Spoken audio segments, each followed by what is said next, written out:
Hey everyone, and welcome back to our podcast. I'm so excited for today's episode because we're diving into a topic that some of you have asked about. Hey everyone, welcome back to the Infinity English podcast channel.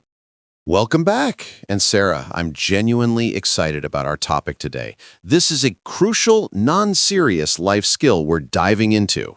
Absolutely. Today we're bringing you a brand new episode that is going to be super interesting, fun, and immediately useful for everyone. Learn English at the restaurant. Finally, a topic I can truly devour. No more C2 philosophy, just pure, practical vocabulary for ordering a burger. Before we dive into the delicious details, we have to pause for a second. To everyone who hasn't subscribed to our channel yet, please hit that subscribe button right now. Your support means the world to us. It helps us keep creating content that you find valuable. And it truly helps our channel grow. Also, if you enjoyed today's fun episode, don't forget to give us a big like, drop your favorite food in the comments below, and share this video with your friends. We need that engagement. Thank you so much. Your support really does help us out. So let's start today's podcast. All right, Sarah, let's set the scene. We are learning easy conversation for beginners. Our learner walks into the restaurant. What is the very first basic exchange they must master? The initial exchange with the host or waiter. We often call this the greeting and seating. It's simple but sets the tone for the entire meal. Dialogue example 1. Greeting and seating. Good evening. Welcome to the Infinity Grill. Do you have a reservation? Good evening. No, we don't. Do you have a table for two, please? Certainly. Right this way. Notice the simplicity. The focus is on using polite markers like please and the full good evening, which are necessary for social grace in English. What if the learner just says, Table 2? Is that terrible English? Not grammatically terrible, Ibrahim, but definitely not polite. It lacks the necessary social lubrication. Remember, English communication is as much about manners as it is about grammar. That's true. Let's move to the most crucial part. Ordering the food. We need clear sequential language for this. The simplest structure is I would like or I'll have. Dialogue example 2. Ordering the main course. Are you ready to order or do you need a few more minutes? I'll have the grilled salmon, please. And how would you like that cooked? Rare, medium, or well done? Medium, please. And could I get a side salad instead of fries? Ah, the crucial could I get request. That's the key to customizing your order without sounding demanding. That is essential practice. 3. Asking questions and handling drinks. Sarah. Ibrahim, the ordering process is done, but the waiter will often return. This is where the next set of simple, essential questions comes in. We need to teach our listeners how to handle the drink order and confirm satisfaction. Exactly.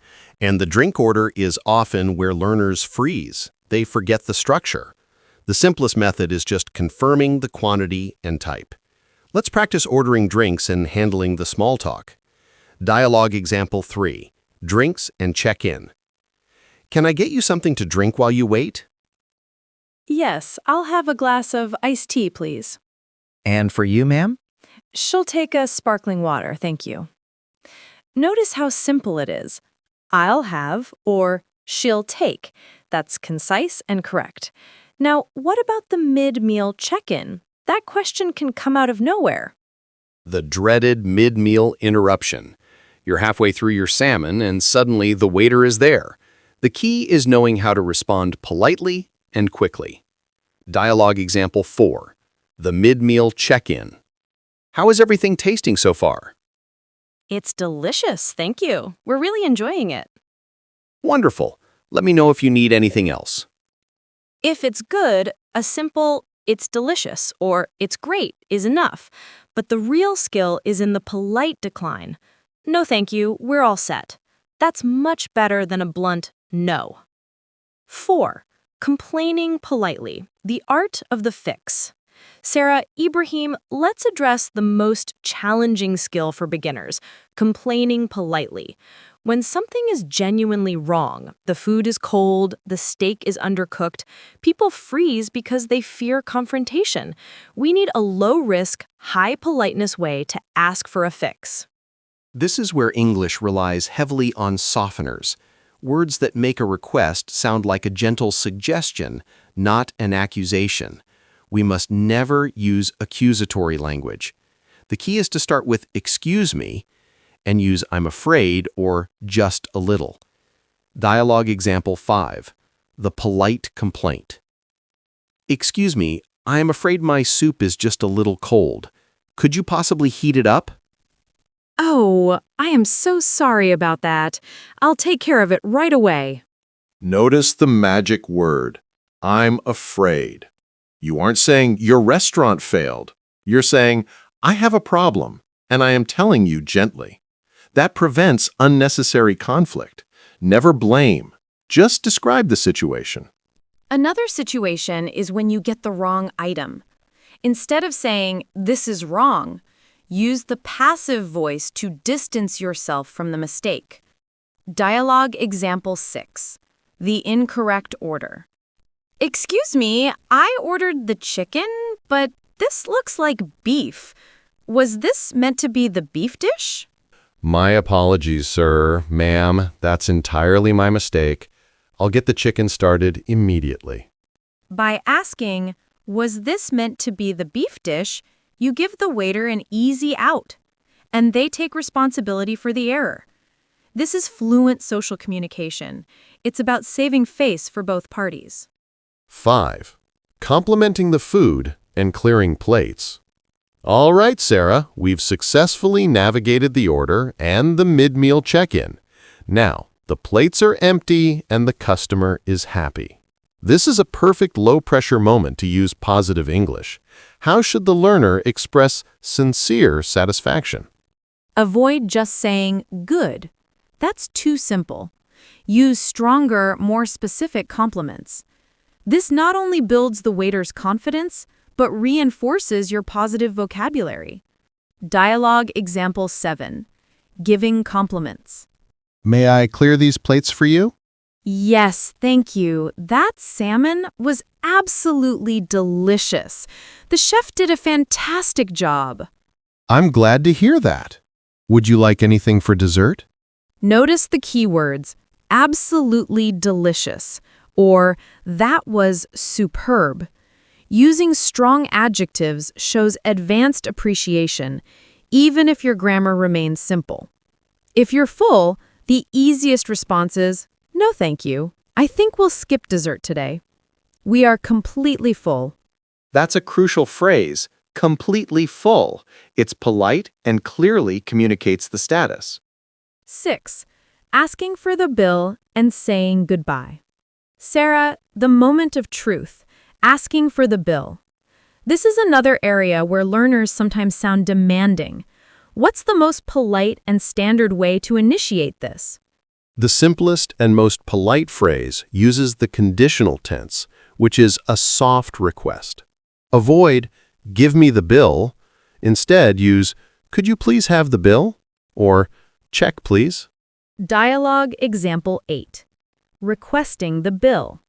"Excuse me, could we please have the bill when you have a moment?" Of course. I'll bring that right over. And what if you need to pay specifically with a card? Just ask, "Do you accept credit cards?" or "Will you take this payment here?" Keep it simple. After you pay, always remember the final thank you. A genuine thank you for the excellent service is perfect.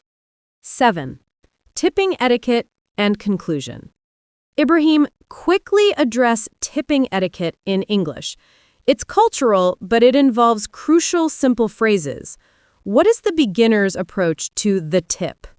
Keep it brief. If paying cash and you want to leave the change as a tip, Simply say, keep the change.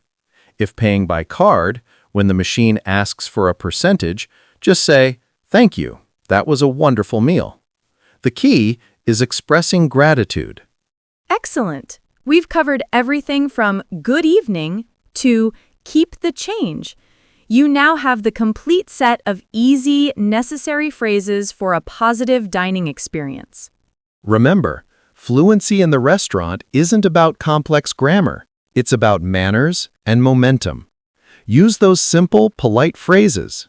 Thank you for joining us. We hope this easy conversation has boosted your confidence. Don't forget to like, comment, and subscribe to Infinity English Podcast for more practical English lessons.